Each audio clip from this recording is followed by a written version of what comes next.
Ladies and gentlemen, this is Rex Bear with Leak Project. I'd like to thank everybody that's joined us this edition. We have Jason Jeffries with us, and I wanted to start the podcast off with this really cool video footage of what looks like a second sun. Take a look at that, folks. This is video footage that somebody sent to me from Germany, and I'd like to thank you, Sam, very much for sending this out to us. Sam is somebody that actually listens to the Leak Project over there in Germany, and he felt it was important enough to get this information to us. So he sent us the date and the time, and this came from last month. This is April 20th, 2016. Yes, 420, folks, 420-2016.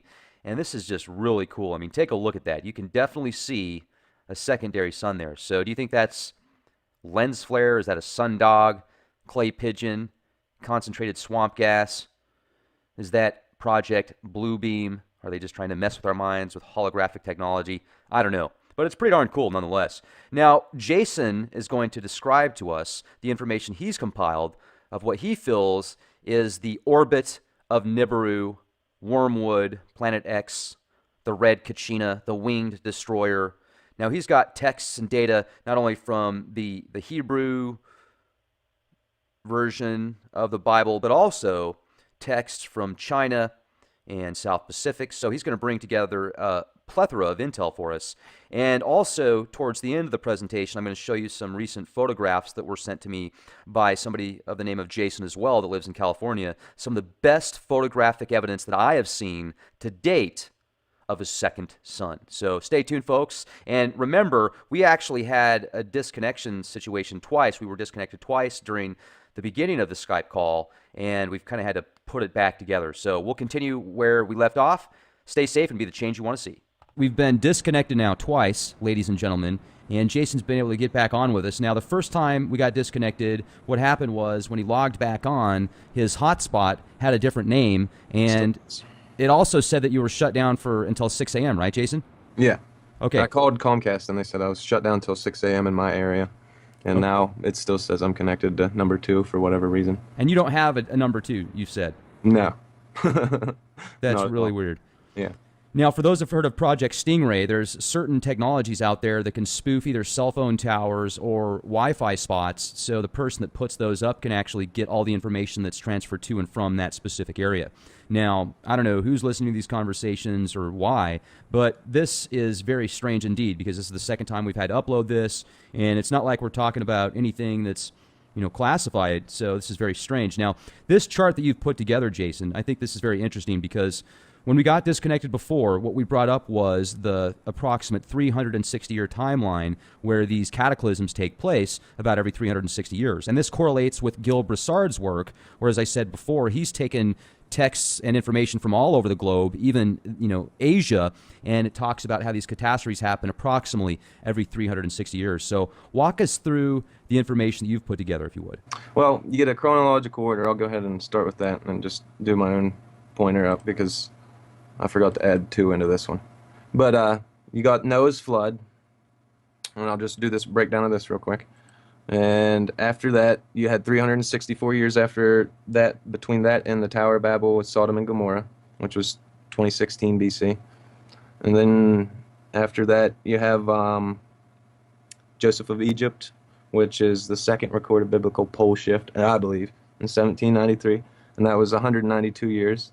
And then we can go to this chart back here again. Let me see this one. Yeah, so then you have the Exodus of Egypt, which is 1518 BC, and then 52 years between.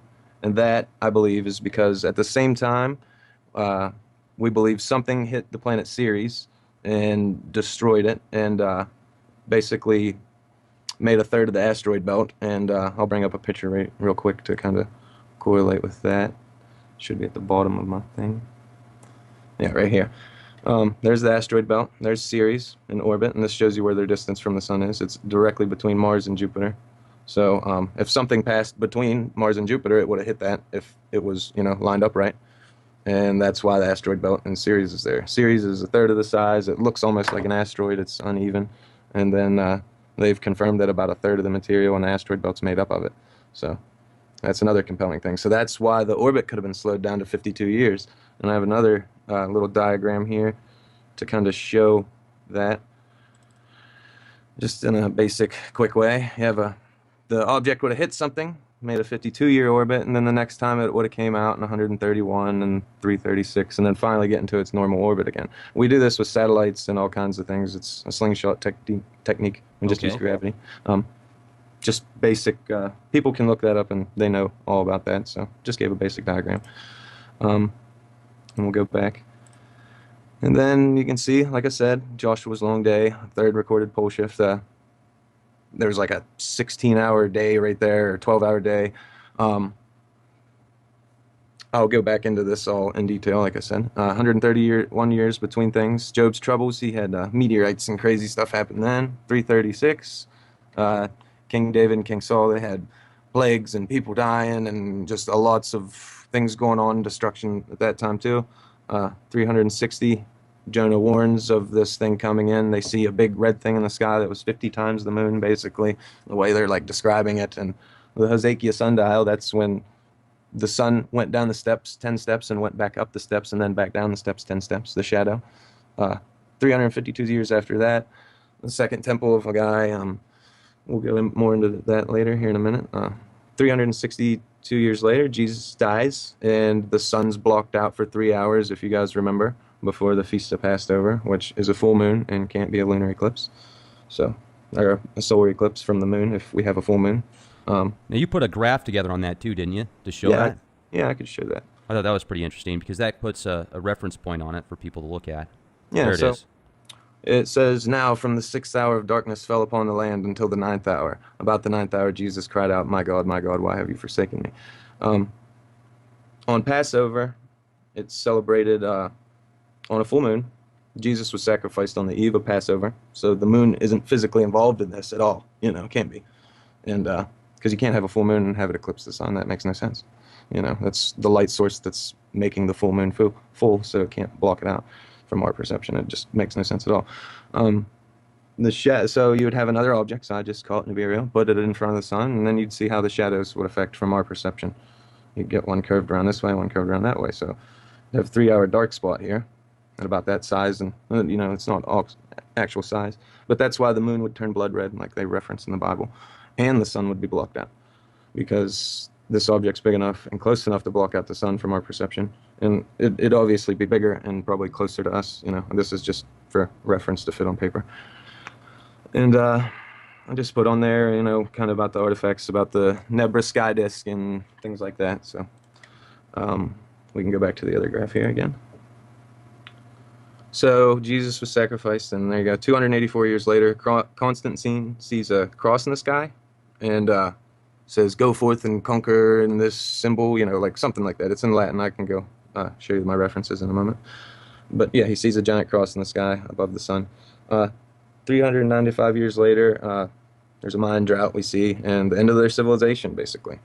347 years later, we got the Chinese guest star, which was visible for about almost 700 days, and 23 days in the daytime. At one point, it actually became bigger than the moon in our sky. Now, where did you get that information then? This is all, you can look all this up right on Wikipedia, any of it. You can look this all up. I mean, it's all there. You can read, just correlate this all with events that happened in real life and in the Bible. You just start with, what do we know that says it happens then, and correlate the times. And then you correlate the times with what we have with artifacts, all the research that's always been done on this thing for, 20, since the 20s. You got people, their theories, YouTube videos, references, like just everything is, you get pointed, led in the right direction, you look, you find out, it checks out, you write it down, you can jot it down and just put the notes and go from there. That's why I'm giving reference points to all these things, so everybody can look it up, read more into it themselves, and come to their own conclusions, see if these events were even correlated or related at all.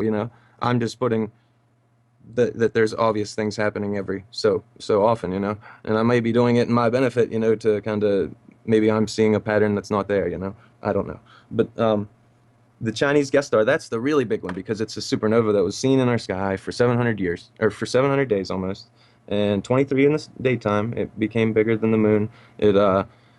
They have a prophecy over in China that when something like that appears in the sun, or in the sky, that it's like a soul visiting and leaving, and it was really spiritual to them because it was yellow at one point and then it became red and whitish, and it was actually a book and a paper written on it by a guy named Lang Fang Ho or something like that. I can look into that for you in a moment if you'd like it, but it's called The Chinese Guest Star in the Creation of the Crab Nebula. Well, I know Gill Broussard talks a lot about that too. Yes, that's a very big, very big point in astronomy. Like, it's actually taught in school, and like when you teach astronomy class, because it was unidentified and we don't know what it was. So they depicted things from their viewpoint. They measured things with reference points. Like, I'm here, there's this reference point. So they looked at things from the same point every day, and charted the stars and things that came in the sky. And they were very spiritual about it. But Chinese records go back further than anybody's. You know what I mean? They're basically the first real written records, other than when we go back into Sumerian and the biblical stuff, which is has literal and figurative translations and all kinds of stuff. It's been Have you seen those temples that have petroglyphs that show, and also carvings that have dinosaurs next to people? Yeah, there's all kinds of stuff like that. Yeah, I've seen those. A lot of them are, I believe, to be like Native Americans or something. I guess wasn't that? Oh no, no, that's way. I mean, we're talking stuff in, kind of South Pacific area, and then here's the thing about history: is it rewrites itself all the time. Yes. They find so many strange, what I call ooh parts, or just things that shouldn't be there, that are out of time, out of genre. And then you're like, wow, how did that get there? That just doesn't make any sense. But then if you look at the possibilities of different cycles, different timelines, maybe we have been here for hundreds of thousands, if not millions of years. I mean, they've got footprints in stone literally next to dinosaur prints. And if you look at some of the anomalies where they've got, I don't know if you've heard of Michael Cremo. He's got an entire book. It's about 800 pages called Forbidden Archaeology, where they found tools and artifacts that are over 1 million years old. I mean, it's just totally strange. Yeah. So Yeah, like it's almost, and they're not supposed to be there. In like they're inlaid in the rock and stuff, and they don't know how to get there. Or they have to right. get there. See, there's a lot of theories on that actually. Like they shared a space and time for a moment. If you do the math, like E equals mc squared and E equals t, and all those theories they have out there about energy, the math shows that two pieces of matter could physically share the same pace, place and time, but Mm-hmm. not, touch, because how matter is.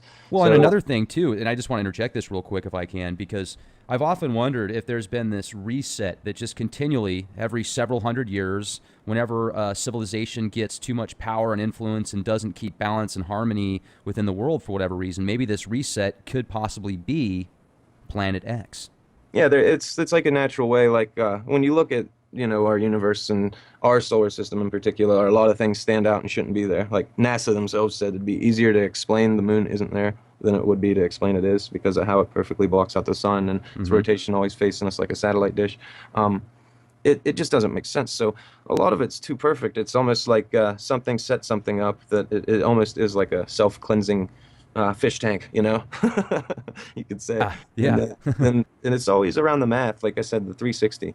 Our Earth used to go around a 360-day orbit, and the calendars show that. It would just make sense that you go metric from there, and things with size get bigger, and something bigger that has maybe another sun, a binary sun, would have this eccentric orbit. And a lot of the comets actually share the same orbit that I believe this has. So that would make a lot of sense to me. You know, some of these debris, just kind of lost their way, but still get pulled around, Mm-hmm. by it and by our sun and just the force of the universe. Certainly. Now, what are we looking at here? All right, this would be the first thing they talk about in the Bible, that people survived. I guess there's a flood that nobody survived. They talk about. But this is Noah's flood, and we can kind of date that with the artifacts and the time, and a lot of things. But the professionals say, and you guys can look this up, that Noah's flood happened around 239 or 2349 BC, and I believe that that's around. They describe a pole shift there because of a couple particular things that happened. And I wrote a list of facts there. It says facts from the Bible. It said it rained for 40 days. The water was high for 150 days. And then the boat rested after that, and then about 253 days they seen tops of the mountains come down, so the water started to come down. 300 days they found land. They it was like floodlands, and then 314 days the water dried up, and 370 you had about a year later you had plants and stuff back. So that's what it tells us in the Bible. And I just drew a little diagram when it talks about the things that happened 150 days, and if you look at the orbits of the cycle there and how it would cross, it would be about 5 months, which is 150 days between intersections on the Earth's orbit. So if it had comets and debris trails and water that wasn't, of this Earth, and it drug it through, it would be coming in, just say it's coming in this way, all right? And the Earth's coming in this way. So for the purpose of this diagram, I drew a brown side and a green side. So as Noah was coming through, you'd have to be on the nighttime side to be safe, or the meteorites would have got him. So he comes through, and like I said, this side, because of the debris coming around, the debris would be coming towards Nibiru. All right. So the nighttime side, the side away from the sun at this point, would be safe. And then as it crosses through, the 150 days, because you're in between the orbit still, the meteor trail and the debris trail. So as you get up here a little ways, the green side starts to get hit by it on the other side because the debris trail is going right to left. And so the daytime side would actually be safe at that point. So there's a good indicator that we had at least somewhat of a pole shift if, nighttime and daytime sides and, boats and things like that. He was on opposite sides of the world 150 days later, probably maybe at the same time. But Sure. I marked that Passover literally marks the date, because it seems that Passover literally is talking about this object. And it seems like they edited that out of the Bible, or maybe that was in the Bible code with the numbers, and we're not seeing it because we weren't, speaking the ancient language. So, Okay.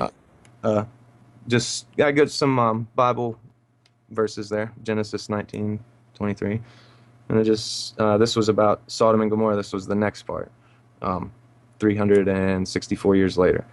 So the sun had risen. The Lord rained brimstone and fire on Sodom and Gomorrah, basically, and he overthrew those cities and the inhabitants of the cities and burned what was on the ground. And when this guy turned around and looked back, she became a pillar of salt. A lot of people translate that and say that it was almost like a nuclear flash, almost like Right. when you look at Hiroshima. Said, now Abraham arose early in the morning and went to the place where he stood before the Lord, and he looked down at Sodom and Gomorrah in the land, and it smoked like a furnace. And then there's 192 years later, another polar shift there, you could say, because of the evidences in the land, astrological records at the time, and the diagrams they picture, and where they drew them from in reference point is actually shifted, I believe 26, 28 degrees at that point. The constellations shouldn't have been seen in the sky and things like that when they had their depictions, and it kind of just shows this through the charts that, and we all know this, and they tell you this in class, that a shift can happen gradually or real fast over time. But 28 degrees, it's a gradual thing, and we know we know the Earth is tilted at about that. That's what gives us the seasons. So it's just something more to think about. But the pole shift really wouldn't be, too catastrophic if it was that slow. You know what I mean? It would be the meteor showers and the stress that if this thing was close enough that time, that the stress that on the plates. So One thing that's interesting to think about is if there is a way to, because there was a couple Caltech professors, or I don't know if they're professors, but some people with Caltech that actually said they found a planet 9. They call it the ninth planet in between Jupiter and Saturn. Now, if it's there right now, if they can figure out what size it is, and then, okay, so how long would it take to get from there to wherever it's going, whether that be how close is it actually going to get to Earth? And if we know its reference point, then see, I'm not an astronomer. I'm just a reporter. Is there a way to, okay, we're going to look at this part of the sky. We're going to record at a certain time of day, and that's going to give us our best shot to pick up this planet X. Okay, well, basically, if you look at this, I can even pull up the chart for today if you wanted. I think I have it up here. That'd be great. Right there. There's the planets right now. You can overlay, I guess, my chart on top of that if we could. Let me minimize this. Kind of. No, no, Oh, no, no, no. there we go. So we can look at it and see that this is what I was talking about. This is the placement. So they're talking about the astronomical units. They're not meaning literally it might not be between Saturn and Jupiter, like right here. It could be just in between the space anywhere on this circle, you know. Okay. So and Okay. that actually correlates with everything everybody's been telling us because I mean if you look at about where I drew it for right now, that's basically where I said it was going to be. You know what I mean? And April 23rd, I believe, Passover this year, between now and Passover 2017, is my estimate of when it'll cross Earth orbit the first time. And I believe 150 days after that, just about. So, you know, September 23rd, I guess, something like that, would be maybe that, I can't remember the exact date, but that there'd be those two paths. So that would be the day the Earth, you know, about 6 days after that, where on these, according to these charts, we would be coming right into that first debris trail right here, about 6 days after Passover. So if that's the case, we'd be hitting a pretty rugged meteor shower on the daytime side of the Earth. And the the exit point on September next year would be right when we were talking about the other alignment. If you look at this whole chart and everything, Okay. it would even make sense the placement of the dragon in the sky and the alignment of Earth and Jupiter and all that with you know, Virgo and all that in the Uh-huh. sky. It would just, we'd be September, I believe, around here somewhere. Virgo would be here. The planet would be here. So Jupiter would be right here. And yeah, it would all line up, you know. It would just the way we were talking about it and showed you with the chart. But this object's even coming in, and the information that NASA's giving us correlates with this.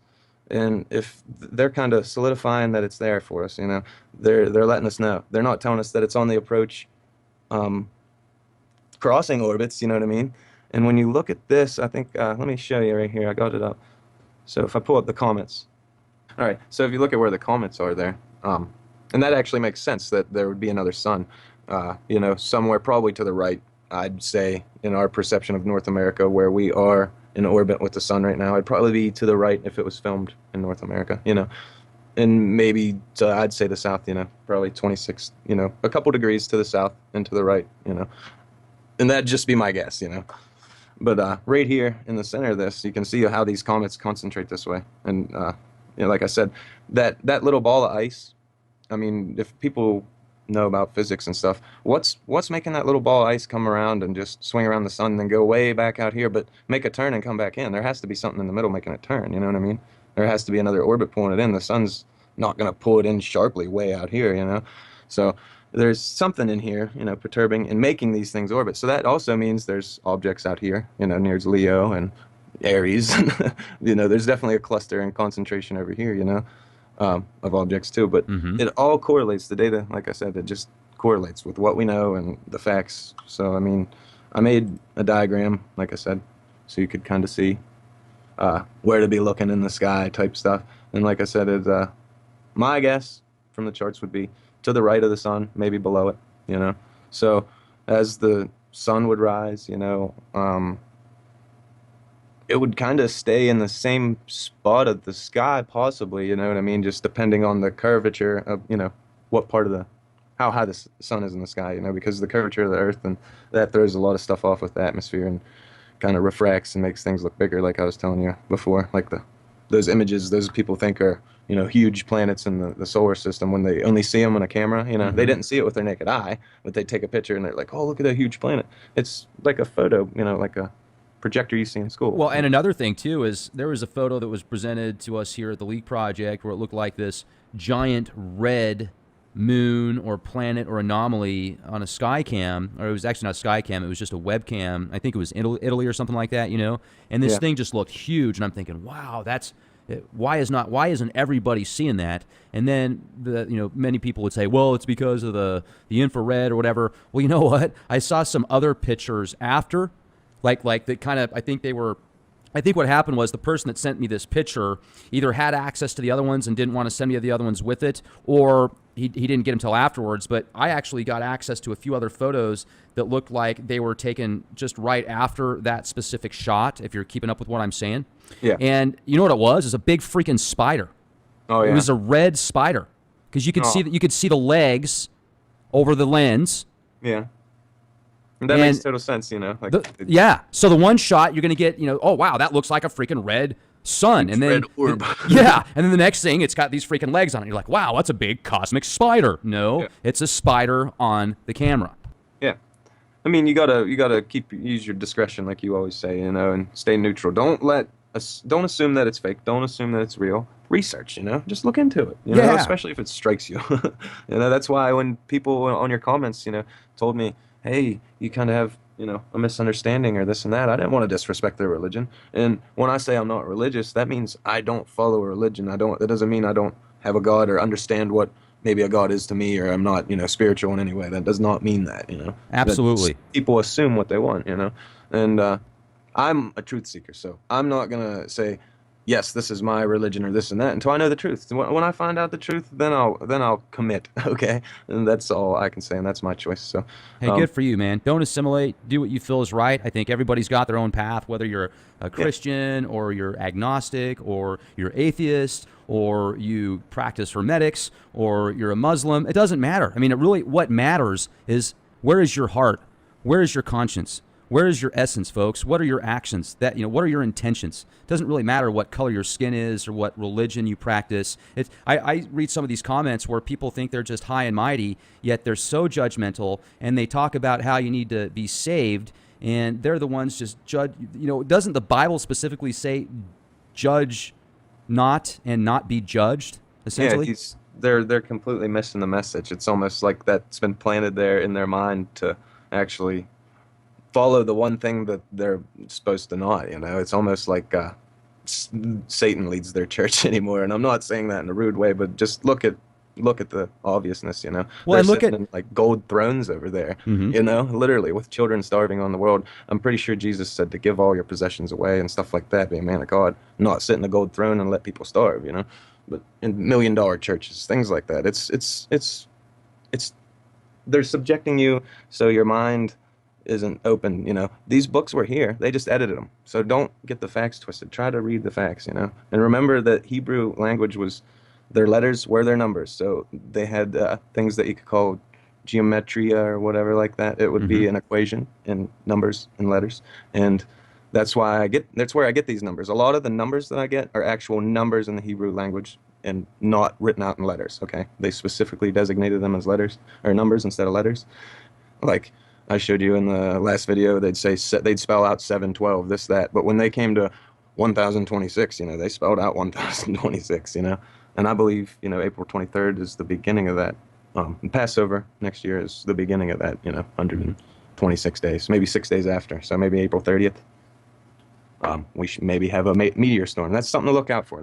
These are definite timelines because of the numbers there. I'm just saying, if any of it's real and it was doing this stuff, that's when we'd see it. We'd see it April of next year. We'd have a meteor storm.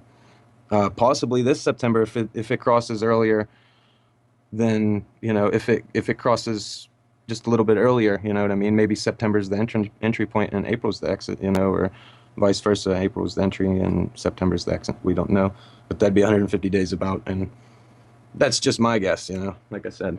But it's all based on numbers and a lot of math and a lot of people's guesses too, you know what I mean? Everybody out here has been sharing their information and translating their texts, and, you know, the internet's a crazy thing. So, you know, in the age of information, ignorance is a choice, like they say.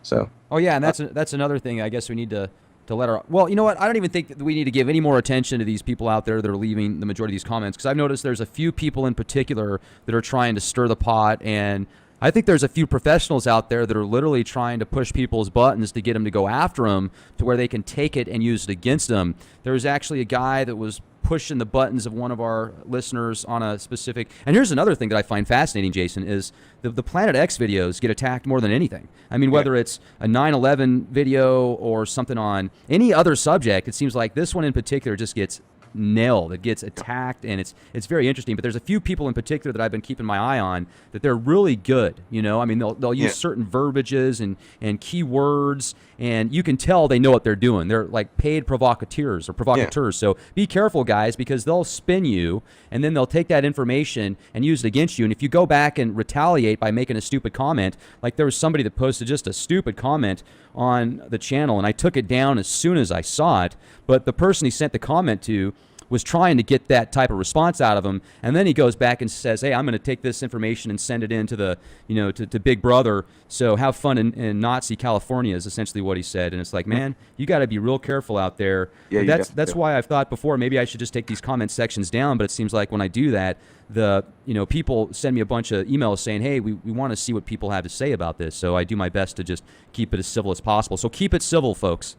Yeah, that's I mean, anybody that's claiming that they're like awakened and this and that and you're being smug at the same time, that's like the first indicator that you're truly not awakened and, not what you're speaking of. So, don't take advice from a fool and don't let these people manipulate you into thinking any other way. Just like don't let me manipulate you into thinking any other way. Just I'm presenting you information that I've looked up and you can make your own assumptions.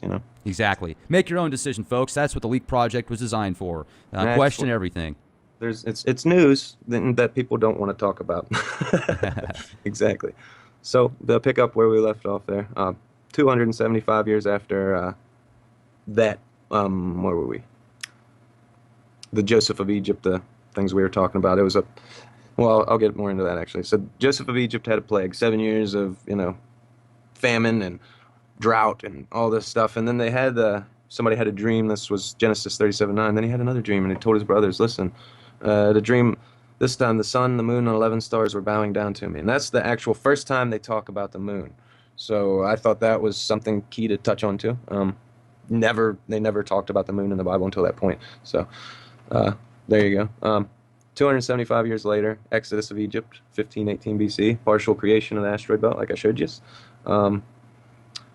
It slowed its speed about 20 times, making it a 52-year rotation. I showed you that. Just like satellites, they don't go out as far if they don't have as much energy because the sun pulls them back, and that's just how it is. And that's why I believe that we had the 3 days of darkness or whatever it was. I'll get to it right here. The plague of darkness.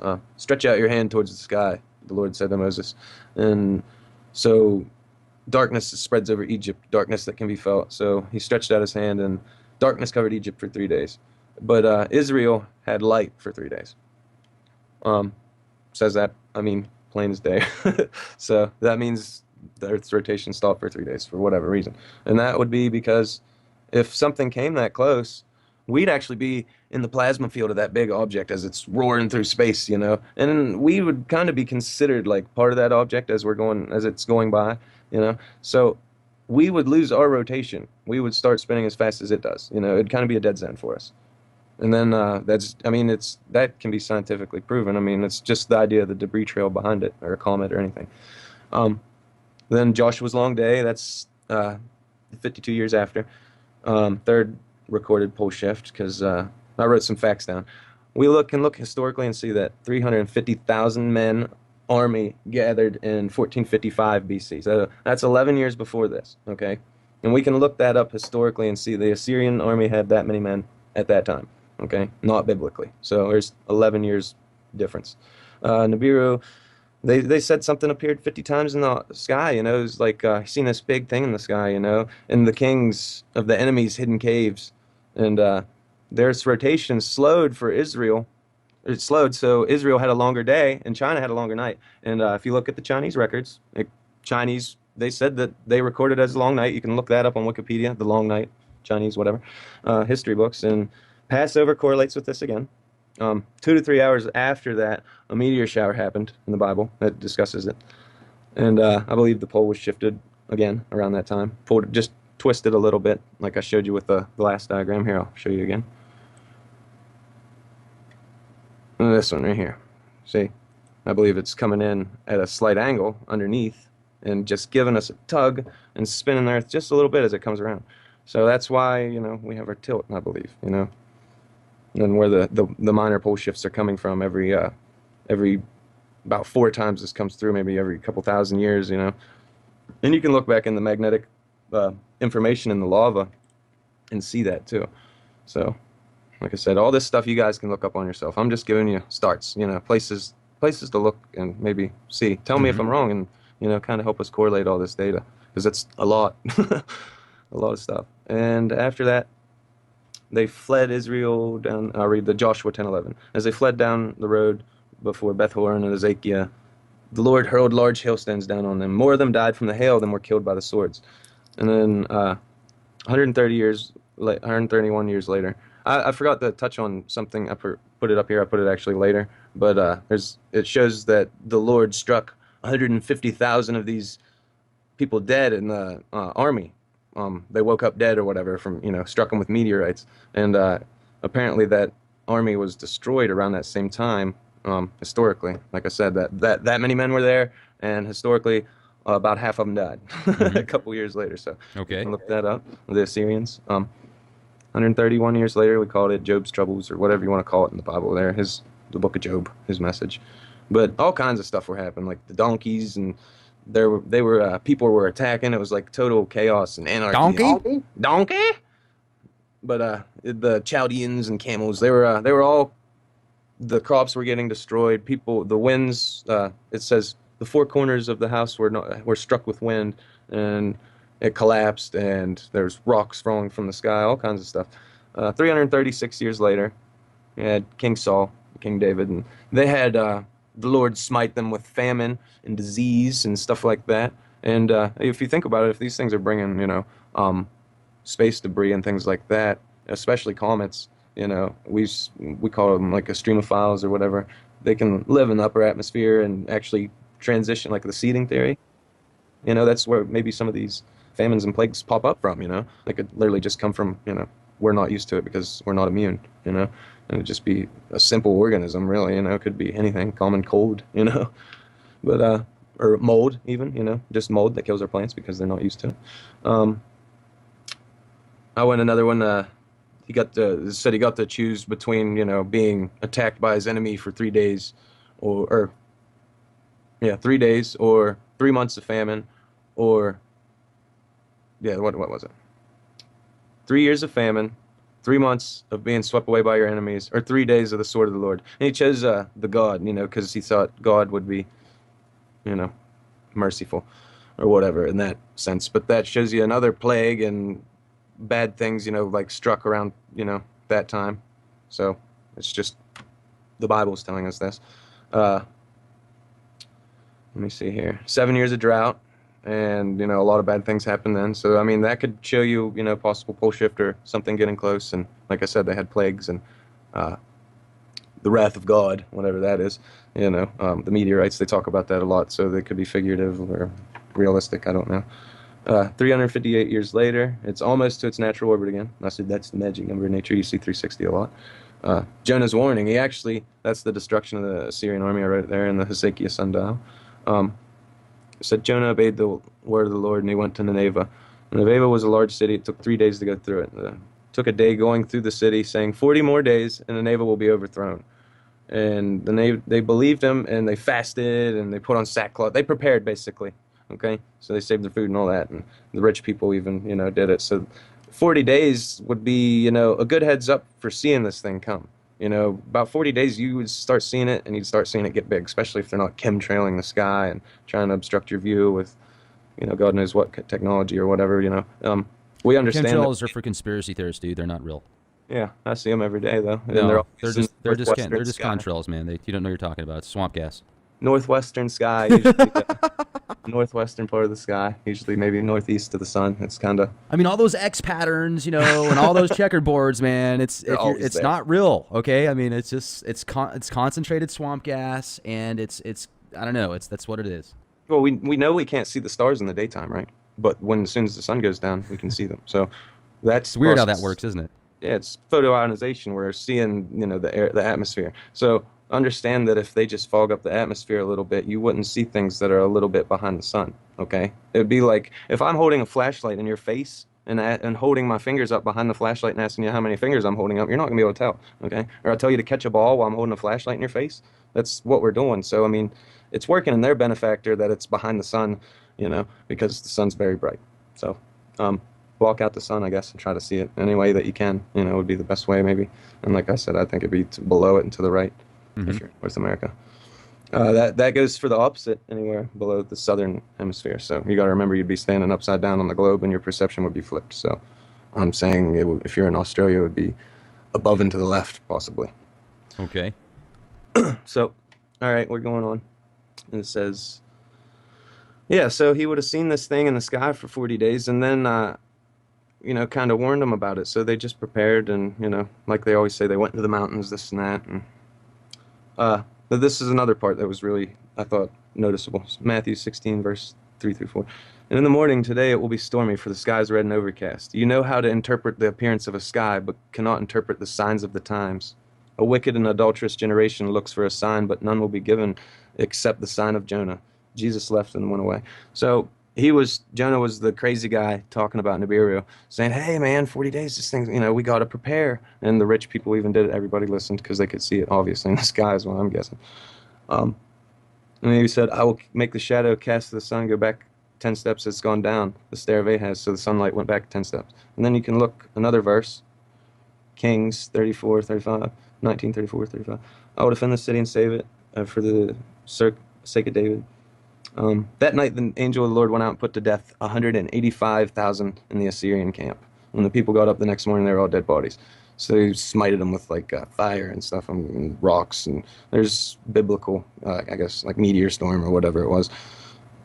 Then the angel of the Lord went out and put to death. I just kind of recited. I must have doubled it there. 352 years later, these people built a temple for themselves and not, I guess, a church or whatever is what the God was saying in it. And so he destroyed their crops and their building and their fields and their mountains and everything. So uh, basically, so they worked for nothing. And that was the way it said. And it said, I'll shake the heavens, the earth, the sea, and the dry lands. I'll shake the nations. And what is desired by all nations will come. I'll fill this house with glory. And yeah.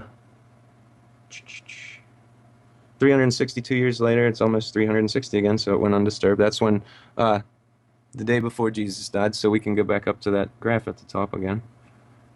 There. So Jesus knew from about 6 o'clock to 9 o'clock the sun was blocked out. But this, like I said, they celebrate Passover on a full moon, and Jesus was sacrificed on a full moon. So that just shows you that the moon was not the object blocking out the sun. It's impossible. It's just impossible. And there you go. So even God, or Jesus, thought he was forsaken by God, at that moment. So that goes to show you that maybe God was a word or a euphemism or something, maybe nature or words unexplained, or I don't know. In the Christian Bible, I can't tell you, but I know that The God. name God, the actual definition of God, if you look back a long ways, is unknown. Unknown. See, that's what I was thinking. Like nature, a force of nature, is something unknown. All that is, it's like when you take a piece of quartz or a crystal and you smash it up, and you look at it through a telescope or what are they called? You know what I mean? A little, Kaleidoscope? yeah, no, a little Magnifying glass. microscope, a microscope. Microscope. You'll see that on the particles look the same. They're literally the same as the big image. And they even have like the same piezoelectric properties as the bigger piece, but on proportion to their scale.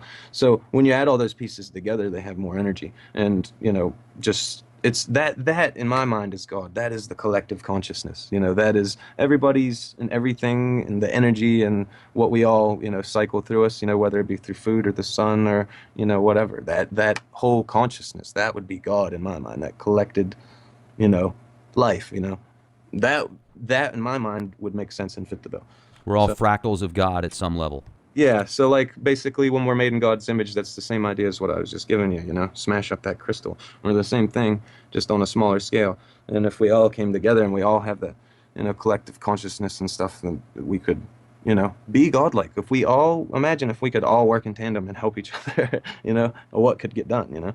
And just, I But mean, then we'd all be like the Borg, It'd be no, no not fun. all the same. Not all the same. I'm just No, I joking. don't mean that. You would have your own free flowing energy and be yourself, but just be connected, and not hate each other. Not, you know what I mean? Embrace the difference. You know what I'm saying?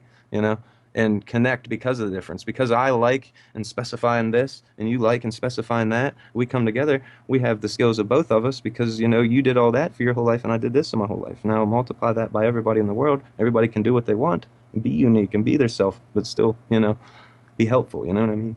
It's We're all that. individual droplets, yet at the same time a part of the same ocean. Yeah, that's exactly. When we're created in God's image, that's what I believe that was the euphemism for, you know. This was divine knowledge, you know, on a molecular level even, you know. They were talking about the cells, just like Sitchin gets into it better with that stuff, like, you know, when they're talking about everything. You look at the universe and how it works, and even how helium in a human child evolves, you know what I mean? Like how hydrogen and helium and all that, like the elements evolve, and you look at a human child and the cells and how they reproduce, it's the same thing, you know. So yes, like on a very large and a very small scale, we are all the same, you know. It's just what manifestation of that frequency of energy, you know what I mean? The holographic universe. And like that's why a lot of people say like energy equals time, like Einstein was wrong, and that's why they teach that Einstein and not Tesla type stuff. They like because it good information, wrong conclusion. Like you know, basically energy could manifest itself in any way, a form of matter and a form of time and a form of things like that, and that's how people could even solidly explain, you know, those artifacts and you know appearing in random pieces of time. You know, you could almost send like a rocket back into time. You know what I mean? If you had the right technology, it might like end up in the like, 20s or something. You know what I mean? I think that's completely possible because you know how space-time works. Like I said, I believe that you could totally be in two places at the same time because of how time works. I don't think it's curved. I think it's linear, you know, but it's, and that's just how it can work, you know, like on a graph, you could have two things be there and be the different frequencies over top each other, you know, radio waves and ultraviolet rays and all these things can be in the same place. They're just different frequencies, you know. I totally believe that. But anyways, so, Nice. but So right now we're going to the, okay, you're on Kings 1934-35, and this is just basically, okay, 352 years, you pulled past that. yeah, where I'm getting down here, that was Okay. Jesus was crucified, and Uh-huh. then so I had that the constant, and or 284 years later, Constantine sees a cross in the sky, 312 AD. If you guys want to reference, look up the Battle of Melvin Bridge. He saw a sun with a cross, and the phrase "In this sign you shall conquer," Christianity, and that's you know a lot of weird stuff there, right? I mean, you go back to Uh-huh. the demonic possessions and weird things like that. Like, yeah, that's kind of odd that it appears, and then in the Bible it tells you I that think you a know, demon just spoke through you right there, it was a Jason. demon. Yeah. 395 years later was the Mayan drought and the end of the Mayan Empire, 707 AD. Uh, yeah, it shows that there was a drought around their area around that time, you know, geographically. You can look at the satellites and stuff like that. They disappeared, so who knows? I mean, The Crab Nebula, though, the Chinese guest star and the creation of the Crab Nebula. That's that is interesting. a book in a paper written by Lang Ho. If you typed that in, you will get the full reference in the book in the paper written by the man that did it. Now, a lot of people thought it was wrong because he thought it was a supernova exploding and things like that. Their interpretations of it were there was many and few and far between. But you could see it for. I'll read it to you. Chinese astronomers watched, documented, and accounted what they saw for a star getting bigger and bigger in the sky, and it was visible for a total of 642 days. The last day it was recorded to be seen was April 6th, 1056 AD, and was visible in the daytime for 23 days. This too correlates with the Passover in the 360-year orbit. Um, yeah, you guys can look that up. That was the first time. I mean, that's a big event. I mean, a new star appearing in the sky, and it's. I mean, it was a couple of times. It was fractions of the moon. They were measuring it with fractions of the moon, like half the moon, two times the moon, things like that. You know, so I mean, that's a big event. It's Mm-hmm. 2 years in the sky. Mm-hmm. You know, and they were really excited about that. I would be too. And then you can go back and just see all the Renaissance paintings and things like that. But the timelines correlate with them. You can go see because it's a painting. You could imagine that it could have been done, you know, a couple years after, and maybe you know. So if you add those two together, I think it even correlates. It could be a shortened orbit though, because it would go back with it because about 320 years to now, you know, it would just make sense with the way satellites and everything works when you're rotating around sun, gaining, you know, force. And then I made a little timeline for the revelations just so we could go through Well, I see here that. on the first one that you put Osama bin Laden as the rider on the white horse. Because he had a bow. That's why to me it seems like that's the what started it. And he said he was white. I mean, he had the white gowns and stuff like that. I feel like that symbolism stuck to me. And when they said Okay. a bow, he said he had a bow. Remember, Osama always walked with a stick, and we always depicted him with a stick. And that's what they meant about the bow. They didn't mean like a bow and arrow. They meant a bow like a stick, a staff. Huh. And that's so I wrote that. And that if you, I mean, you want me to pull up Revelation 6 through 12, if you No, I want. mean, you can if you want to, but I know what you're saying because I do remember when he was walking around, showing his Al Qaeda buddies, at least in these propaganda films. Obviously, he's like, "Okay, Yeah, yeah, put the AK-47 around your back, and I want you to go across these monkey bars, and I'm going to time you with a stopwatch. Okay, go." I mean, it was just that's the kind of crap they were pushing down our throats, and I could totally tell they were prepping us for something because that's exactly. Do you remember that they were just yeah, force feeding it yeah. down people's throats? Yeah, there were home videos made in caves. Yeah, right, man. That guy was funded by the CIA in like the 80s. Like we all documented. He was like shaking hands in our like headquarters and stuff, man. That's like he was our agent, you know. He was put there. It's like we're gonna Swamp give gas. think about it, man. We're gonna give you guns, you know. And they're like, wow, but you got to do this for us. But then they don't realize it's like Suicide Squad. You're just the fall guys, okay? They didn't realize they were gonna get like that, like be subjugated like this. You know what I mean? They made a deal with the devil, and now they're the bad guy, okay? They made this deal. What are they going to say? Yeah, we bought a bunch of terrorist equipment. So you're saying you're terrorists? Yeah. Well, then you admitted to what they're claiming you are. You know what I mean? So we did some terrorist acts to get some guns. I mean, yeah, but we didn't do this and that. You know what I mean? Like, I feel like that was the sign. And the second seal was a rider on a red horse. I feel like that is. I put three things. That was either the whole global terrorism outbreak with Osama bin Laden, the American presidency with Bush and Obama, or the Russian presidency because or in Korea because it's all the red, right? The red symbolism, and he was given a big sword, a huge sword it says, and he was given power to cause war over the nations and make the nations fight and kill each other. I believe that already went through those two seals. The third seal is the black seal of the black horse, and it carried scales, and it made the things of the earth that we bought and or like grew and stuff cost a lot, like the times we're going through right now, a global economical collapse. And they said after that was a rider of a pale horse, which was famine, death, hunger, disease, all the stuff that follows, an economical collapse. And after that is it's a part they call the Seal of the Martyrs, where I believe is coming soon, where they kill people that are talking about these events and warning other people and trying to get the awaken and trying to get people to unite and revolt and at least awaken and trying to, come together in some way against this, shadowy empire, basically anything. It's we're being, subjugated, like I said, and the martyrs get killed basically for warning of these events. Okay, sixth seal. And if you look at the charts and stuff, I believe 5.5, 6 days, about 6 days after Passover, 2017, we'll be in the first meteor shower, just by the charts and everything that's going on, and through the debris trail the first time. And that's the beginning of the 1,260 days me and you discussed earlier in the last video too. The seventh seal is, you read it for verse, but it talks about, this stuff. And you could see the whole last video I did, that is the verses covered there. So that was that whole video we did is just that verse, 8 through 13. And we actually forgot to touch on the fact that Nibiru grows wings, appears to have wings and placed in the back of Virgo's neck. So she has, would sprout wings. And anybody that's an amateur astronomer would know when a comet or an object passes through between Jupiter and Mars, where they're saying this thing would go. No, let me pull this down a little bit. Jupiter and Mars. Okay, let's look at it from this view. Jupiter and Mars, where the asteroid belt is, where they said it came before, and where we have evidence it has been. When it comes between there, it grows a tail, a coma. That's what we call it, a coma.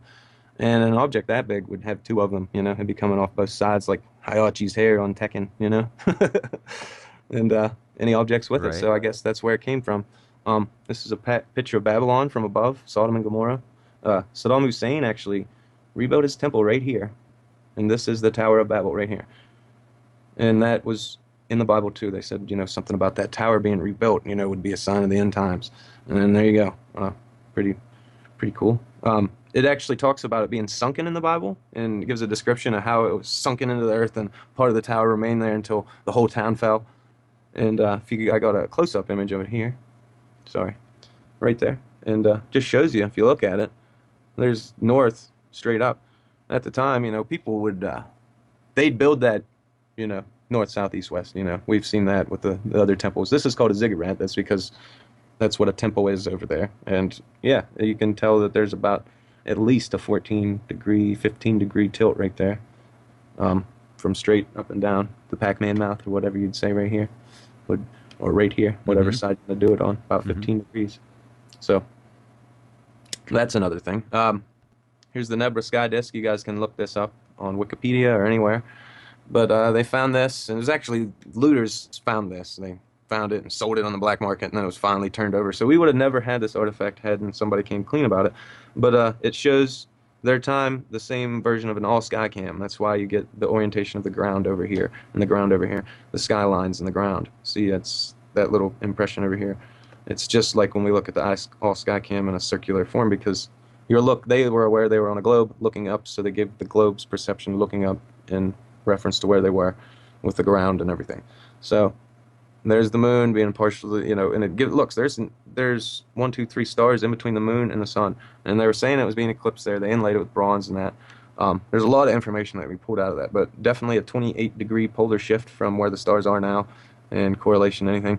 You could even make like a far stretch. They'll be like, oh, they'll say like the constellation is something else, but if you go back and look at the solid facts, the constellation actually would be they had a closer straw they could have grasped at, and they didn't realize it, I guess. So they're, even the bunk explanations don't cut it, for it. So there's definitely a polar shift that shows this artifact, and you can date it because it's bronzed and metal, so they can date this right back to the second that person, poured that metal on there and dented it and played with it. So yeah, That's interesting. neat.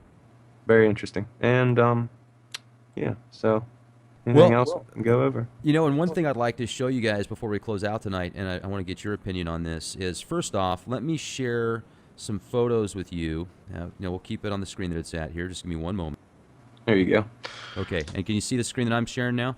Yeah. Okay. Now, this is Jason, and he sent this out to me. I want to say thank you very much, Jason, because these are some of the best photos that I have personally ever seen for evidence of there being a second sun, Planet X, whatever name you want to put to it. I think that these are pretty compelling. These are better than any of the ones that I've seen from a Skycam or Soho imagery. These are pretty good. So thank you, Jason, for sending these out. I certainly hope you'll give us an opportunity to, if you've got any more photos or video footage, I'm sure that you'll send those out to us. I hope so, and we'll definitely get those out to others here. Now take a look at this one. Boom. Look at that. So now you see the reflection off of that second sun right there. Yeah. So I can definitely see the one is an anomaly to the left. I think that's lens flare, obviously, or a reflection. Well, they're both there. See the one below it and the one above it? That is actually both reflections of both objects. So both of them are giving hot, they're actually giving off heat. So you could turn the gamma down, both those on the left would disappear and both the right would stay. Yeah, that's definitely a hot object. Bingo. Okay. So now let's go to the next one here. I'm going to pull this one up. Boom. Look at that. See the double. See the double again? Yep. And how they correlate with where they are? They're Yep. both giving off heat. So if you turn down the gamma, the reflection would disappear and the real thing would stay. That's how you eliminate lens flare. Anybody that shows you a lens flare, just turn the gamma up and down. If it goes away, it's cold reflection and it's light reflecting off an object, not emitting from an object. Okay. So, once again, Jason, accolades to you, my friend. That is a very good photo right there. What hemisphere is he in? He's in California. California. Yeah, That's look at that. very interesting. Mather, California. Here's the date, August 18th, 2015. There's your location, ladies and gentlemen. If you can do an orbit or tracking or whatever you need to do to figure out where it is now, there's your reference point, August 18th, 2015. That's a very good, because make sure you guys mark in the elevation and the latitude and longitude Here's of the where he's at. Here's the 22nd. Here's the 22nd of August. Take a look at that one. Boom. Look at that. Yep. And both the objects are there again. So yeah, that's he's showing you real stuff there. Some pretty good swamp gas, I'm telling you. Well, you can't, like I showed you with the gamma, it's just, you can't turn down gamma. Now, obviously, yeah. Now, this right here, a lot of people will send me pictures, and I appreciate it, and I'll get these pictures where you can see this, like, aura, this reddish aura, and you'll see something in the middle of it, and you'll think, wow, that looks like the winged destroyer. That looks like Planet X for sure. That's got the same telltale signs. No, that's a reflection. Yeah, the big part's actually, it's a refraction because you're looking through it through a curved piece of glass. But look at this. Look at this. Dual reflections, once again. Exactly. See That's how that? you tell. Telling That's you, exactly how you tell. those are some cool clay pigeons right there. Hmm. Yeah. See, there actually is a lot of information in that big reflection, but that's only to do with the angle of the camera and stuff like that with the sun. It's just, kind of ways to tell if something was faked, really, with the reflection. This is There out is his window. information in it, that's all. What do you think of this one? That looks pretty neat. Okay. Why is it so, why is it misshapen like that? Is that, Well, I see, I mean, obviously you got your sun right here. I think this might be where oh, it's yeah, setting right there. overexposed picture. Yeah, I see. And then, so this is an interesting one. I think this is a little different here. This is like just some type of chemtrail clouds that he sent out. And then I'm Yeah, not but sure. see how the exposure on the camera's like that? Mm-hmm. That's what they're doing with the chemtrails, I believe. That's called photoionization, and everybody can look that up. Okay. That's why you only see them going towards the sun. It only works going towards the sun. The sun activates it, and if you make a grid pattern, you got to learn about catalysts. Anybody knows anything about catalysts? That's why they do a grid pattern. Yeah, the grid patterns are very popular with them. Now, this one is the 22nd again. And here you go. You got your dual. Look at that, man. That's Telling awesome. Yeah, it's almost like Star Wars had it, Oh, predicted, yeah. programmed all those years ago. Pre-programmed, absolutely. So then you got this guy right here. You got the dual. And that goes with where it should be. It should be to the right of the sun in the northern hemisphere. That's about this time of year, anyways. Not in August. That's what I was saying. That's correlates with all my findings, anyways. Now, okay. And then, so this is, it looks like he did some different types of, look at that. It's got a monotonal, chrome, fade. That's on that cloud that we were looking at. The weird. Yeah, that's definitely hiding something. That's weird. I've never seen a cloud. I don't know. So I don't know. It's just weird. It's almost like it was pastel, like stretched across there. Yeah, I mean, that's very odd. He gets some good photos, and he lives in California, huh? Yeah, and yeah, just some great Must shots. must be high up in elevation. I bet you that's. I think that's have to do with it. Like when you're up or higher, the atmosphere's thinner, so they can't block as much. This, like you said, this reminds me of the original Star Wars. Came out in what, 1977? That was Exactly. the year I was born. I must be a Star Wars fan because my mom watched that movie the day before I was born, and then I've just been a big fan of Star awesome. Wars ever since. I mean, so Too. it's pretty cool. So I'll tell you, man, this has been great to speak with you, Jason. I'm really glad you came on with us. You shared some just awesome information. And hopefully we can have the opportunity to do this again soon. If you want to put some other great gems together for us, that'd be Yeah, absolutely I'm fantastic. going to continuously work on what I can, and prove us wrong, guys. I'd like to see somebody prove me wrong, and hopefully this is a fake, but it's not looking that way. Oh man. Well, and once again, even with that said, I'm not the guy that's going to go, well, I think we need to go, head for the bunkers and be No. prepared, and because I still think You we're going to should be here. prepared. You should always be prepared for an event. That's all. That's Yeah. just, if you care about your family and your life, then you should be prepared for events that could happen. Like have a bug out bag. That's all. We're not trying to sell anything. We're not sitting here saying to selling survival gear. You know what I mean? It's just, be prepared and for anything. That being said, that's not that could be in the best of times. Well, if you're going to go out, I mean, think of how much money you spend on car insurance, health insurance, dental insurance, life insurance, supplemental insurance, thousands and thousands of dollars a year. And then typically today, most people don't even carry cash around, maybe 10, 20 bucks, because most of their money's in, they're going to swipe their debit card or credit card or whatever to pay for things. So if there's a glitch, if a virus goes out in the bank computer systems, if there's a solar flare that's really big that causes some satellites to go offline, there's so many different things that could happen. Why not be prepared? Have yourselves maybe a 3-month supply of food and water, or at least a couple of weeks, or at least Yeah. a week or something like that. And Couple weeks and just or skills, maybe just grow a garden, you know what I mean, things like that.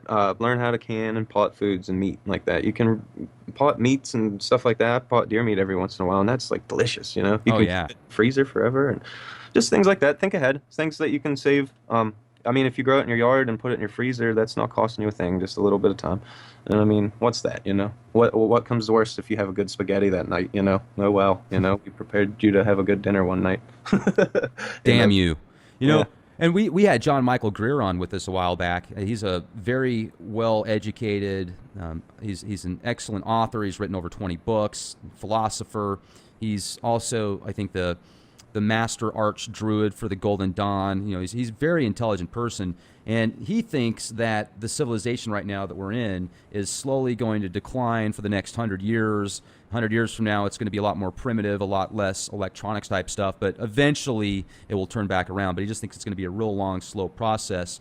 But he said, you know what, Rex? He said, instead of being one of those guys that goes out and puts together a year's supply of food and water and, you know, builds this just incredible bunker system where they've got these containers that are underground that they set up with tons of food and water and supplies. Don't be that guy.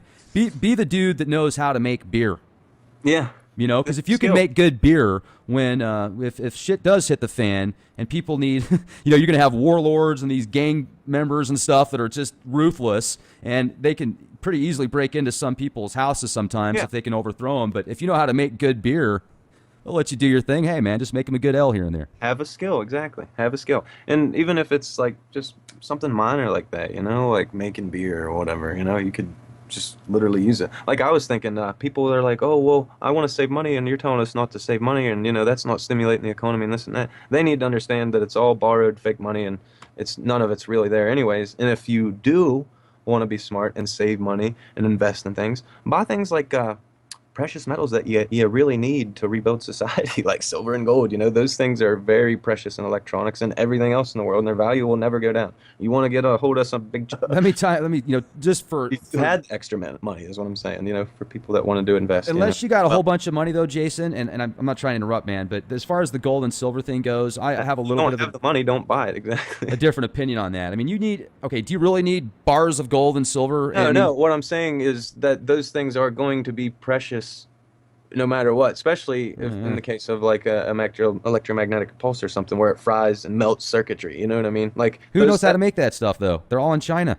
Oh, I understand that. You know what I mean? I mean, if you got all this gold and silver, and you're like, hey guys, I got bars of gold and silver. Well, I've got food, and I've got real estate, and I've got assets, and I can protect myself. I mean, gold and silver, don't get me wrong. I can understand having, if you want a few rounds or something, or if you've got lots of money and you want to diversify your assets, I totally get it. But if you're the common folk, individuals, and when you say that, but that money doesn't have any value, yeah, it does. I mean, I've heard that before too, but it's got plenty of value. I'd rather have $1,000 in cash than $1,000 in gold, because if things do hit the fan, I'm going to be able to spend that $1,000 cash a lot quicker than that gold. You know, it's like, you could be like, I don't want your gold, man. What am I going to do with this? How do I know that's real gold? I don't know how to look for real gold. But if you got cash, they'll take that, and you'll be able to, you know, obviously if things are so bad that you can't use cash to buy stuff, you really think people are going to want to barter for gold and silver? It'd be like a weakened infrastructure, you know what I mean? I don't think it's like cataclysmic like you said. I believe that we're going to survive it, and a lot of people will be in some bad shape, you know, and there's going to be a lot of stuff because we're so dependent on things like that. But like I said, that doesn't mean it's world ending, you know what I mean? Like the transitions, you know what I mean? I think the money worth is like setting up for a failure, and it's just going to collapse, you know. Like I said, when I mean money don't have worth, all I'm saying it's a binary electronic number in a computer is all I meant. You know, like you were saying, swiping the card, that's all I meant. It used to actually be backed by a product, and now it's not, you know. Well, it's a note. In America, yeah, but you look at countries like Germany, when they were bankrupt. They were a bankrupt nation, and it took wheelbarrows of cash to buy a loaf of bread at one point. Yeah. So Hitler goes out and says, okay, well, you know what we're going to do? We're not going to pay these offshore interest anymore. We're going to create our own money, and we're going to back it based upon services, not metals. And then that way they can say, okay, well, this value is equal to X amount of hours or that much man service. You can put whatever you want to back a currency. Socialism is like a cool idea when not it comes socialism. to some parts. No. When you're labeling it like that, I mean, not socialism. No, we're talking. You can create money and back it with anything you want. The money is going to be backed upon people that care about that money, or it's the economy. It's the people behind it. So, you know, I mean, I remember when Max Kaiser. Hold on a second. I remember when Max Kaiser, this kind of pissed me off a few years ago. He was like, "Oh man, take your dollars and throw them out in the streets because they're not worth anything, and the bankers would freak out if you did that." And I'm thinking, give me a break, man. Go ahead and throw your dollars my way because it's worth something. And people like you and me, Jason, it's people like you and me and others out there that keep the dollar strong. If we believe in it, and if we're still spending our monies, then there's going to be a good chance until these elite aristocrats that do have enough power to pull the strings, at least until then, we can keep the economy propped up. But like you said, have some assets and diversify. Don't put everything in one basket. But if you got 10 grand in the bank, I wouldn't recommend going out and spending half of that on gold and silver. No, exactly. Put it somewhere. And most people don't have 10 grand in the bank. No, I get that. I'm saying there's people that saying, like, I want to have a future, and they have all this money and they want to invest. Like, they're talking about a lot of money. It's like, well, if you're going to talk about that, like, you could, like you said, diversify. You could buy something that's going to be valuable. You know what I mean? Whatever your prediction may be. You know what I mean? I just said silver and gold because, gold may be hard to get a hold of. Silver may be easier to get a hold of, I was just saying that as an aspect to look at. But, yeah, hyperinflation, basically, like you're saying with Germany and all that's happening in Venezuela right now, You need, like, 11,000 of their dollars to go eat lunch, It's crazy, Their menu prices right now have just blank labels over them because they have to write them in every day because the money changes every day that fast.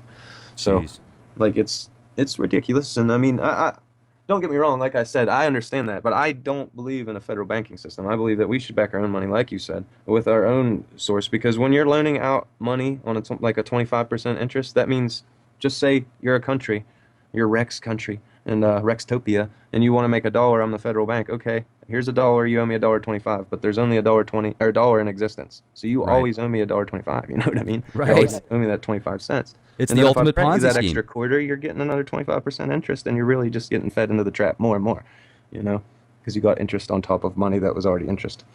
And that's how they take over small countries. Exactly. And who was the gentleman that we had on our show that actually used to be an economic hitman, and he would go out and get countries to sign over their land, their assets, and everything so that these guys could go. John Perkins.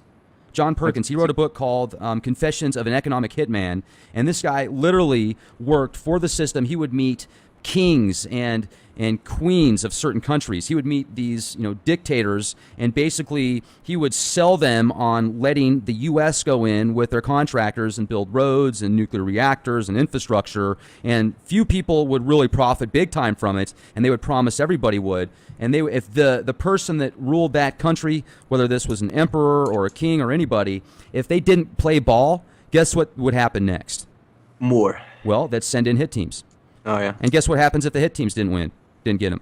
What's that? They send in the military. Yeah, exactly. Roll in with war. That's what I figured. That's like what was going on, like, right before 2001. You look, we had, like, Sudan, Libya, Cuba, North Korea, Iran, and Afghanistan. None of them had a Federal Reserve. Now that list is Cuba and North Korea, okay? And what are we talking about doing now? We're being buddy-buddy with Cuba, and we hate North Korea because they will not side with. They're not going to give their money. He's not going to make a Federal Reserve deal, you know what I mean? Mm-hmm. He just will not do it. And everybody looks at him and paints him as a bad guy. Yes, he's a crazy little man, but you got to remember who controls the media. I usually don't have an opportunity to interject as much with people I talk to, but you're really kind of... My brain's going a million miles right now, and you're really bringing up some good things that I want to discuss with you. So a moment ago when we were talking about the gold and silver, I certainly wasn't getting on your case or anything. I just feel that that's one of those things that people, that many of those out there that really have super good intentions, but they don't have a whole lot of money and they're looking for ways to spend it. I kind of feel like they get trapped into that, thinking you got to go spend it on gold and silver, when in reality, if things hit the fan, that's probably not going to have a whole lot of tangible, assets to you at that specific time. But, once again, diversify. And if you got the money to spend, hey, right on. I'm not telling you what to spend your money on in any way, shape, or form. I mean, seriously, watch these guys. Do you remember back when they had the big scare when, Kim Jong-un is going to send these nuclear missiles in California, and he was with all his generals, which looked like they're about ready to go to some freaking retirement home. I mean, don't they? They look like they need oxygen in a walker. They're about 80 years old, right? And they're all standing by him, going, "Oh yes, we love you, Kim. We love you." And he's fiery storm to Washington. Yeah. Well, I mean, okay, they're going to show us what they're going to do, right? They're going to show us on this big poster, we're going to blow you up there, and there. We're going to send missiles that way because we don't know that you have satellites and laser systems and cutting technologies that's way superior to ours. So we're going to let you know where we're going to send these missiles out beforehand. And then you see him out on the beach hanging out with his general buddies, and there's nobody else around him but his general friends. And it'd be so easy to send a drone strike in there or something like that. Just boom! Just take him wax out him, immediately. And yet this guy guy is just hanging out with his buddies, having fun, and, oh, this is where we're going to nuke you. Whether or not the guy is an actor, in my opinion, North Korea is in no way, shape, or form a threat. And almost, in my opinion, they're setting that up in scenes like the movie Wag the Dog. They are. That's exactly what I was saying. They're trying to get us to back that so they can enforce just allow somebody to basically attack them and have us sanction it. Have the American people and the people of the world say, yeah, that was justified. And then they're taken over. We give them a government, and then they're all of a sudden a part of the world Federal Reserve. That's why we're being buddy-buddy with Cuba. And then everybody in the world will have their money ran through the Rothschilds banking system. There's only two countries, and it's North Korea and Cuba. And I mean, watch the news. You'll see. You'll see which two countries will come up now, So they've got it set up in Iran now then? Yeah, I believe that Iran already has it set up because that was why we invaded. They wanted to go switch it from the euro. They already had the petrodollar, and that's why they still call it the petrodollar, because they didn't actually officially switch it to the euro or anything. So, yeah, oil is still traded with the American dollar. So, yeah, they're still part of it, Well, and they've been saying for 4 years now that the U.S. dollar isn't going to be able to purchase goods and fuel from other countries, and it certainly doesn't seem like it's affected us here at home enough to, at least me anyway, or many people that I know. I mean, for most part, the economy right now is doing pretty good. It's not doing great, but it's doing fair. I believe where they get a lot of the money making is from the stock markets and these events that they already have staged, because they know where the money to go and things like that. They can basically just, make a prediction based on what they know is going to happen and make money, and like I said, the money is the faith you put into it, but they understand it a little bit more complexly than we do because of the interests and the deals and everything. They do understand it, you know what I mean? It's a way to get people to, pour your heart and soul into something and not have as much as you would have, 10 or 15 years ago, if you put it that way. Because I remember things before this whole, 2001 thing. It was, gas prices went up and then everything else goes up, because it takes gas to get everything everywhere, you know what I mean?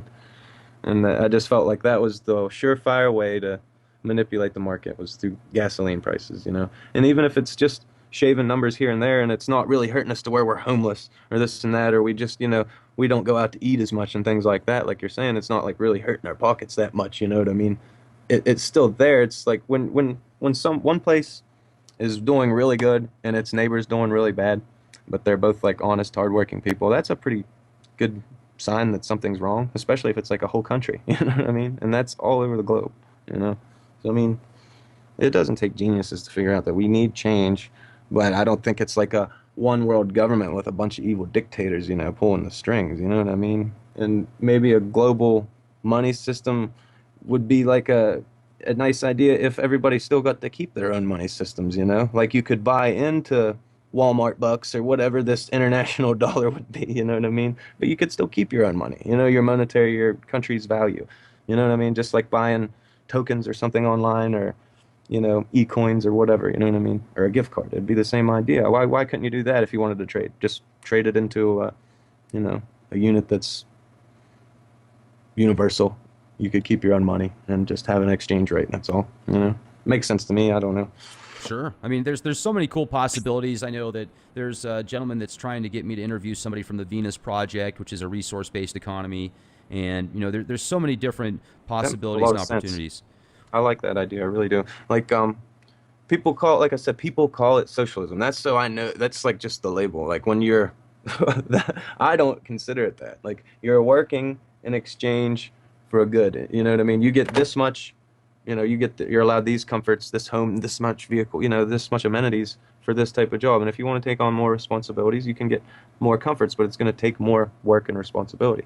But then they say that takes away creativity. And it does. I mean, how do you decide how much time? Well, right. I mean, how do you decide how much time equals what? You take an hour of shoveling snow versus an hour of giving a presentation in front of 50 people about how to save money on car insurance. I mean, heck, I don't know. I mean, how do you justify that? You know what I mean? So I think that money is calories burnt.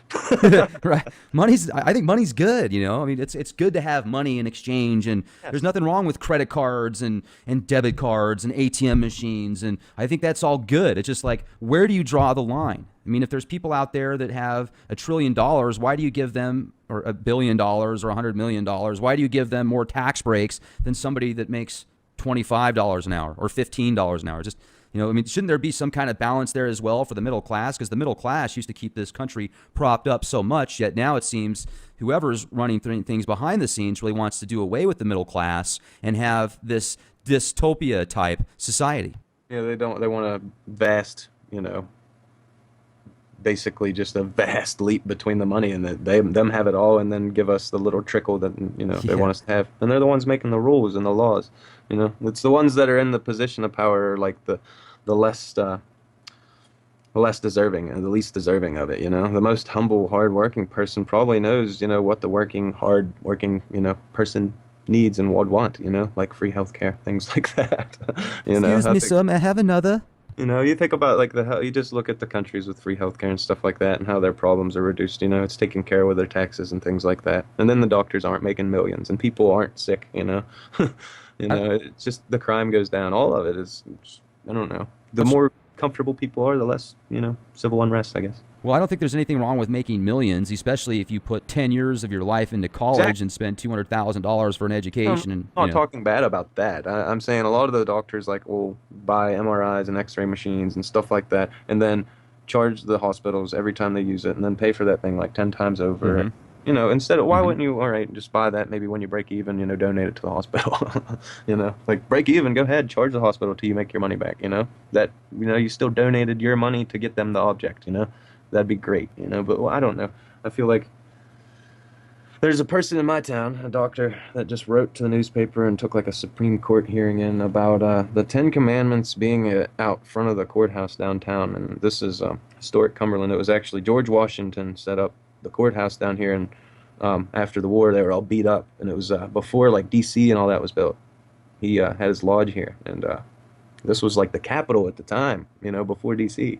And they're going to go and change that courthouse and take down the Ten Commandments, because he wants to be whatever. But he's a doctor, and I felt like because he was educated and, versed and thought he could, say things about the Constitution, he was basically just going to be a dick and make problems and make that an issue when it's not an issue. When he's got a lot of money, there's people starving, all kinds of real issues, and he's worried about that.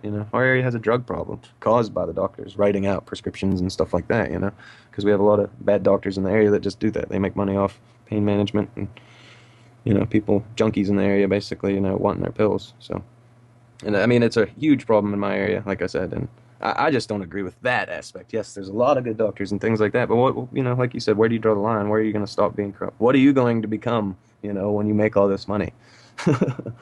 Well, and even the doctors out there, I mean, it's interesting because many of them are supposed to be so smart, yet if you present very solid, tangible evidence that what they have been taught isn't correct, they go into this disconnect mode, and they have to stick up for what they've been taught, not only because of the conditioning process that they went through to get that position, like residency and just the hundreds and hundreds, if not thousands of hours that they've gone through with indoctrination. So they're under one of the most amazing forms of mind control. And, I don't know if that was by design, yet you've got very few people out there that use their brains that are doctors to think outside of the box. And it's the pharmaceutical companies, in my opinion, that have taken the majority control of the industry. The pharmaceutical companies and these insurance companies that make people sicker and give them these sweet pills of poison, little Band-Aid effects, and create more problems down the road to continue to sell them more products and bring a shorter lifespan to many people. Yeah, it's like the religions destroy spirituality, the hospitals destroy health, and you can pretty much, like, the government destroys, freedoms. So you can pretty much realize that we're in backwards times, and it's not a genius. It doesn't take a genius to figure this out, It's sad times we're in, and it's time to be the change that America we want to see. America, land of the free. But yeah, see, that's exactly what it was. See, Iran wanted to not be a part of the Federal Reserve, so they called them terrorists, and multiple other reasons behind 9/11, and because the building needed to go and things like that, insurance money, things like that. They made a lot of profit off of it, and it was a false flag attempt to get us to say America, freedom, And then you could honestly say around 2001, just about everybody in America just did not like the Middle East. You were almost like subjected to profile these people because the news and like the conditioning. And I was in like 7th grade, man, and they literally brought the TVs in at around 9 a.m. and forced us to watch that stuff all day on the news. We didn't have class. We watched 9/11 on the news live, and Oh, they programmed you with that during school, yeah, huh? think about it, man. And then one of the Wonderful. kids said something about, our school's next. Don't tell anybody. And that kid was suspended for 10 days for writing that on a letter, just kidding to his buddy next to him. Somebody was being a dick and just said, oh, he wrote this on a letter. And they literally expelled that kid for 10 days out of school. It's like the craziest stuff I've seen. I was there. Like I said, the mental subjugation. Then the next year, you'd see kids with T-shirts that had like an American soldier holding up like a beaten Taliban corpse or something, like in a cartoon form on the back of their shirt, saying some kind of American slogan and stuff. You've seen it everywhere. And it And was just now accepted. it's the exact opposite. Now, if you have an American flag on and you are in high school in California, they'll make you go home. Yeah, that's in the Bible too. They predicted this big Muslim Christian war, and then you go back to the Robert Peck paper or whatever it was, that Illuminati, stonemason paper where he, you know, proposed whatever it was, basically gave like world Albert Pike, domination the plans. 33rd degree Freemason. Yeah, Albert Pike. There you go. He even said that stuff. I mean, he was really adamant about state of Islam and Muslims and Christians like kind of just destroying each other. You know what I mean? Like having a that's what you can see it both ways. Like I said, they incite the war. Like the Jews and the Muslims and all that. They're fighting over their little promised land, their homeland. Like what people don't understand is, all right, like the Muslims' most holy site is built on top of the Hebrews, the Jewish people's most holy site, and for the Jewish prophecy to come true, the Muslim place basically has to be leveled and destroyed for their prophecy to come true and for them to go back to their homeland and have it. So like their shrine, that big Mecca, that cube or whatever, would literally and all that would have to be like gone and annihilated for their prophecy to be fulfilled, man. And that's pretty wild stuff. You can look at it both ways, like both aspects, like if you get into it deep. But a lot of people don't know that. There's literally just kind of, for whatever religion to be right, it all bases on their the homeland and who has it last, I guess. And it's kind of strange that it's all coming down to that. Like in these days, I don't know, like how they just, I don't know, all these events tied together in a big spider web to keep us, we don't even know which way's up. Well, Jason, I appreciate you coming on here with us, and we'll definitely stay in touch. Yeah, brother. I'll see what I can dig up for you, and I'll watch the comments, and if I find anything intriguing in the comments, I'll try to go with that direction, I guess. Perfect. I appreciate it. You have a good night, and thanks for spending so much time with us. All right, no problem, man. Night. Night. Take care. Cheers.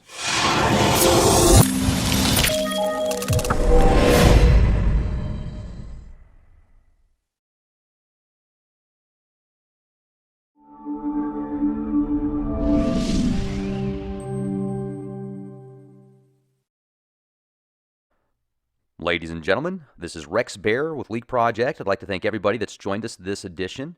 We have Jason Jeffries with us, and I wanted to start the podcast off with this really cool video footage of what looks like a second sun. Take a look at that, folks. This is video footage that somebody sent to me from Germany, and I'd like to thank you, Sam, very much for sending this out to us. Sam is somebody that actually listens to the Leak Project over there in Germany, and he felt it was important enough to get this information to us. So he sent us the date and the time, and this came from last month. This is April 20th, 2016. Yes, 420, folks. 420-2016. And this is just really cool. I mean, take a look at that. You can definitely see a secondary sun there. So do you think that's lens flare? Is that a sundog, clay pigeon, concentrated swamp gas? Is that Project Bluebeam? Are they just trying to mess with our minds with holographic technology? I don't know. But it's pretty darn cool nonetheless. Now, Jason is going to describe to us the information he's compiled of what he feels is the orbit of Nibiru, Wormwood, Planet X, the Red Kachina, the Winged Destroyer. Now, he's got texts and data not only from the Hebrew version of the Bible, but also texts from China and South Pacific. So he's going to bring together a plethora of intel for us. And also, towards the end of the presentation, I'm going to show you some recent photographs that were sent to me by somebody of the name of Jason as well that lives in California. Some of the best photographic evidence that I have seen to date of a second sun. So stay tuned, folks. And remember, we actually had a disconnection situation twice. We were disconnected twice during the beginning of the Skype call, and we've kind of had to put it back together. So we'll continue where we left off. Stay safe and be the change you want to see. We've been disconnected now twice, ladies and gentlemen, and Jason's been able to get back on with us. Now, the first time we got disconnected, what happened was when he logged back on, his hotspot had a different name, and it also said that you were shut down for until 6 a.m., right, Jason? Yeah. Okay. I called Comcast, and they said I was shut down until 6 a.m. in my area. And now it still says I'm connected to number 2 for whatever reason. And you don't have a number 2, you said? No. That's really weird. Yeah. Now, for those who've heard of Project Stingray, there's certain technologies out there that can spoof either cell phone towers or Wi-Fi spots, so the person that puts those up can actually get all the information that's transferred to and from that specific area. Now, I don't know who's listening to these conversations or why, but this is very strange indeed, because this is the second time we've had to upload this, and it's not like we're talking about anything that's classified, so this is very strange. Now, this chart that you've put together, Jason, I think this is very interesting because when we got disconnected before, what we brought up was the approximate 360-year timeline where these cataclysms take place about every 360 years. And this correlates with Gill Broussard's work, where, as I said before, he's taken texts and information from all over the globe, even, Asia, and it talks about how these catastrophes happen approximately every 360 years. So walk us through the information that you've put together, if you would. Well, you get a chronological order. I'll go ahead and start with that and just do my own pointer up because I forgot to add 2 into this one. But you got Noah's flood, and I'll just do this breakdown of this real quick. And after that, you had 364 years after that, between that and the Tower of Babel with Sodom and Gomorrah, which was 2016 BC. And then after that, you have Joseph of Egypt, which is the second recorded biblical pole shift, I believe, in 1793. And that was 192 years. And then we can go to this chart back here again. Let me see this one. Yeah, so then you have the Exodus of Egypt, which is 1518 BC, and then 52 years between.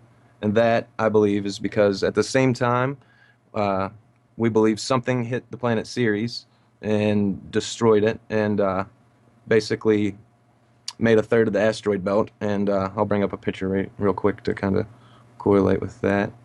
Should be at the bottom of my thing. Yeah, right here. There's the asteroid belt. There's Ceres in orbit, and this shows you where their distance from the sun is. It's directly between Mars and Jupiter.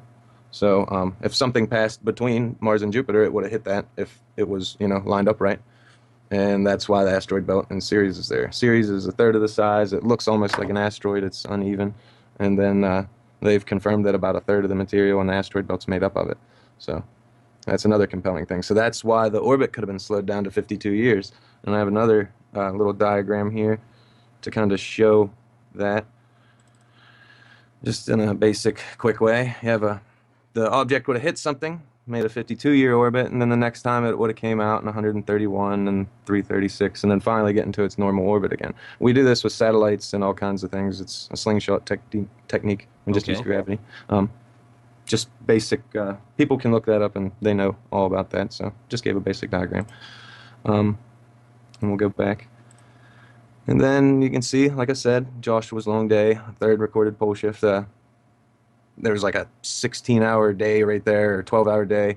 I'll go back into this all in detail, like I said. 131 years between things. Job's troubles, he had meteorites and crazy stuff happen then. 336.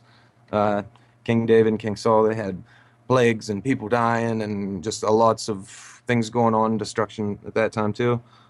360, Jonah warns of this thing coming in. They see a big red thing in the sky that was 50 times the moon, basically, the way they're like describing it. And the Hezekiah sundial, that's when the sun went down the steps 10 steps and went back up the steps and then back down the steps 10 steps, the shadow. 352 years after that, the second temple of a guy, we'll go more into that later here in a minute.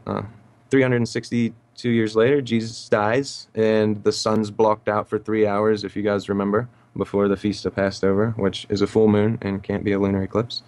So, or a solar eclipse from the moon if we have a full moon. Now, you put a graph together on that too, didn't you, to show that? Yeah, I could show that. I thought that was pretty interesting because that puts a reference point on it for people to look at. Yeah, There it so is. it says, now from the 6th hour of darkness fell upon the land until the 9th hour. About the 9th hour, Jesus cried out, my God, why have you forsaken me? Um, on Passover, it's celebrated on a full moon. Jesus was sacrificed on the eve of Passover, so the moon isn't physically involved in this at all. It can't be. And because you can't have a full moon and have it eclipse the sun, that makes no sense. That's the light source that's making the full moon full, so it can't block it out from our perception. It just makes no sense at all. Um, so you would have another object, so I just call it Nibiru, put it in front of the sun, and then you'd see how the shadows would affect from our perception. You'd get one curved around this way and one curved around that way. So you have 3 hour dark spot here at about that size, and it's not all actual size, but that's why the moon would turn blood red, like they reference in the Bible, and the sun would be blocked out because this object's big enough and close enough to block out the sun from our perception, and it'd obviously be bigger and probably closer to us. And this is just for reference to fit on paper. And I just put on there, kind of about the artifacts, about the Nebra sky disk and things like that. So we can go back to the other graph here again.